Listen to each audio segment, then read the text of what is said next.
নমস্কাৰ। আজি আমি ক্লাছ 8ৰ গণিতৰ ৰেহাই বা বাৰ্তা পাঠটিৰ দুটা প্ৰশ্ন সমাধান কৰিম আৰু এই ৰেহাই বা শতকৰা ৰেহাইৰ বিষয়ে আমি আলোচনা কৰিম।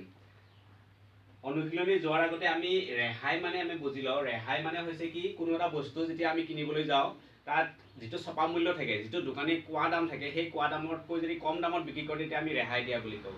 ধৰি লওক এখন ফেনৰ দাম 1000 টকা লিখা আছে আৰু বিক্ৰী কৰিছে 900 টকাত, অৰ্থাৎ 100 টকা ৰেহাই দিছে। এতিয়া ৰেহাই পৰিমাণ আমি কেনেকৈ উলিয়াম? ছপা মূল্য 1000 টকা বিয়োগ বেচা দাম 900 টকা সমান আমি পাম 100 টকা। আৰু 1000 টকাত আমি 100 টকা ৰেহাই পালোঁ, তেতিয়াহ'লে 100 টকাত আমি কিমান টকা ৰেহাই পালোঁ? সেইটোৱে হৈছে শতকৰা ৰেহাই।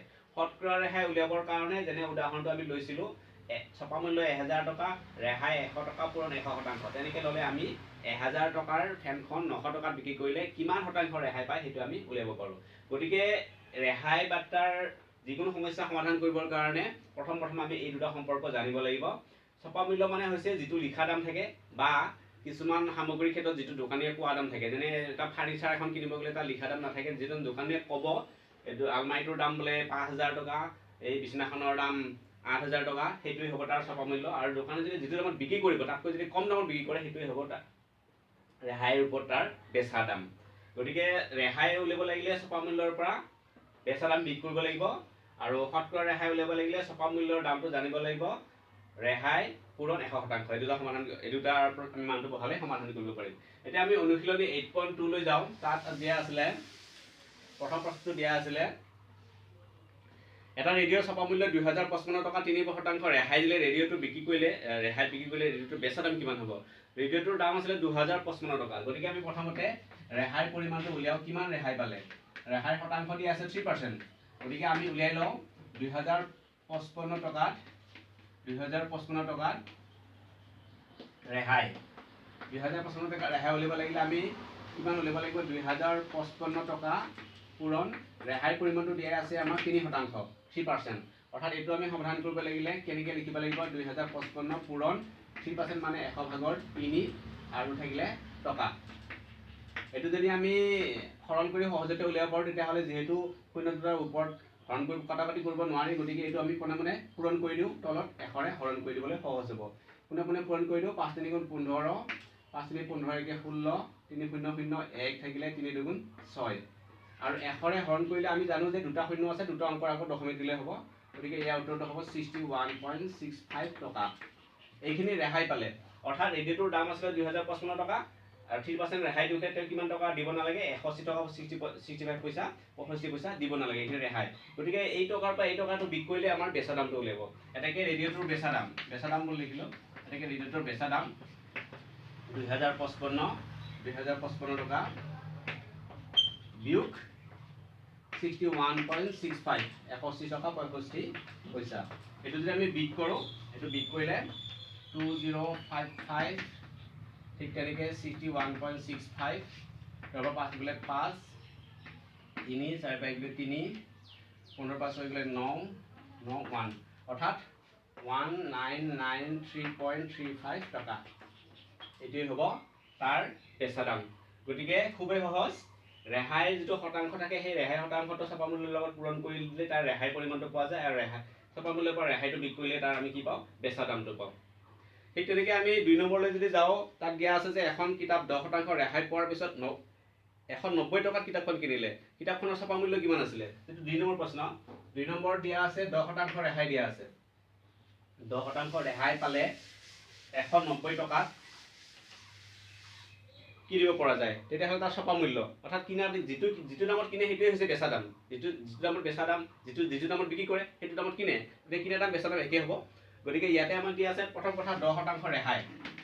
10% ৰেহাই বুলি ক'লে আমি প্ৰথম কথা কি বুজি পাওঁ?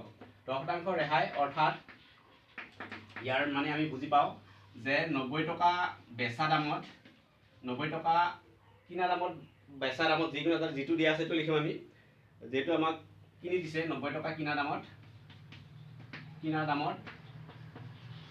90 টকা কিনা দামত ছপা মূল্য 100 টকা। অৰ্থাৎ 100 টকা লিখা থাকিলে 90 টকাত দিব আমাক। তেতিয়াহ'লে আমি 90 টকা কিনিব পাৰিম। বেচা দামটো 90 টকা হ'লে 90 টকা কিনিব পাৰিম। 10 শতাংশ ৰেহাই মানে সেইটোৱে বুজিছে। গতিকে ইয়াৰ পৰা আমি উলিয়াব পাৰোঁ 1 টকা কিনা দামত ছপা মূল্য, গতিকে 100/90 টকা। ঠিক তেনেকৈ আমাক দিয়া আছে 190 টকা কিনা দামত ছপা মূল্য উলিয়াব লাগে আমি। গতিকে 100/90 ইয়াত থাকিলে পূৰণ 190।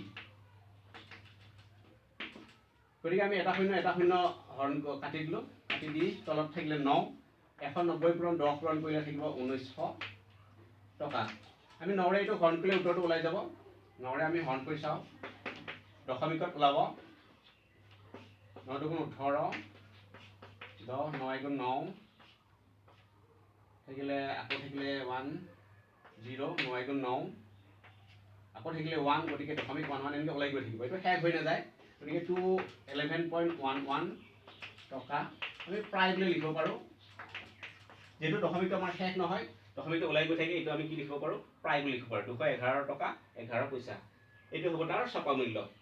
ইমান টকা ছপা মূল্যত যদি 10 শতাংশ ৰেহাই দিয়ে তেতিয়াহ'লে বস্তুটো কিনা দাম কিমান হয়, 190 টকা হয়। 3 নম্বৰ প্ৰশ্নত দিয়া আছিলে 700 টকাৰ বস্তু এটা 630 টকাত কিনিলে তেওঁৰ কিমান শতাংশ ৰেহাই পালে। গতিকে 3 নম্বৰত আমি শতকৰা ৰেহাই পৰিমাণ উলিয়াব লাগে। গতিকে শতকৰা ৰেহাই পৰিমাণ উলিওৱাৰ আগতে আমি প্ৰথমতে ৰেহাই কিমান হৈছে সেইটো আমি জানিব লাগিব। গতিকে আমি প্ৰথমতে ৰেহাইটো উলিয়াই লওঁ। ৰেহাই কিমান পালে, ৰেহাই আমি জানো যে বেচা দাম বিয়োগ কিনা দাম। বেচা দামটো দিয়া আছে 700 টকা, ছপা মূল্য বিয়োগ বেচা দাম। ছপা মূল্য দিয়া আছে 700 টকা আৰু কিনিব পৰা দামটো দিয়া আছে 630 টকা। বেচা দাম বা কিনা দাম যি কওঁ আমি বিক্ৰীলে পাম 70 টকা। গতিকে ৰেহাই পৰিমাণ 70 টকা পালোঁ। গতিকে এতিকে শতকৰা ৰেহাই উলিয়াব লাগে। এতিকে শতকৰা ৰেহাই আমি সূত্ৰটো মনত আছে আমাৰ, মনত ৰাখিব লাগিব। আমি তলত থাকিলে ছপা মূল্য, আৰু ওপৰত থাকিব ৰেহাই পূৰণ 100%। গতিকে ছপা মূল্য আছিলে 700 টকা, আমি তলত 700 লিখিলোঁ। ৰেহাই পালোঁ আমি 70 টকা পূৰণ 100%।